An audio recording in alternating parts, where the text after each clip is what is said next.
এক সময়ের কথা, এক ছোট্ট খরগোশ ছিল খুবই দম্ভী ও গর্বিত। সে মনে করত পৃথিবীর সবথেকে দ্রুত প্রাণী সে নিজেই। একদিন খরগোশ তার নিজের গতি নিয়ে অনেক বড়াই করছিল।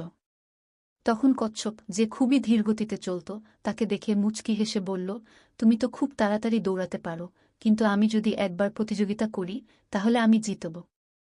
খরগোশ কচ্ছপের কথা শুনে হেসে উঠল এবং তাকে চ্যালেঞ্জ জানাল, ও ঠিক আছে, তুমি যদি ভাবো তুমি আমার সঙ্গে দৌড়াতে পারবে, তবে চলো এক প্রতিযোগিতা করি।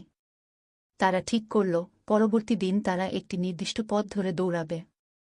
খরগোশ প্রথমে অনেক দ্রুত দৌড়াতে শুরু করল এবং কিছু দূর গিয়ে পিছনে ফিরে দেখল কচ্ছপকে অনেক পিছনে। খরগোশ তখন মনে করল, এত ধীর গতিতে তো কোনো বিপদ নেই, একটু বিশ্রাম নিলে কোনো ক্ষতি নেই, তাই সে গাছের নিচে শুয়ে ঘুমিয়ে পড়ল। এদিকে কচ্ছপ ধীরে ধীরে কিন্তু নিরলসভাবে দৌড়াতে থাকল। সে কখনো থামল না, কখনো বিশ্রাম নিল না। অনেক সময় পরে, যখন খরগোশ ঘুম থেকে জেগে উঠল, দেখল কচ্ছপ খুব কাছাকাছি চলে এসেছে এবং শেষমেশ কচ্ছপ লক্ষ্যস্থলে পৌঁছে গেল। খরগোশ দৌড়ে গিয়ে শেষ মুহূর্তে কচ্ছপকে দেখল বিজয়ী হয়ে দাঁড়িয়ে আছে। সে হতাশ হয়ে বলল, আমি তো ভাবতে পারিনি যে তুমি এত ধীরে চলেও জিতবে। কচ্ছপ শান্তভাবে উত্তর দিল, অতিথি, গতি অনেক গুরুত্বপূর্ণ, কিন্তু সাফল্য পেতে ধারাবাহিকতা, পরিশ্রম এবং ধৈর্যই আসল।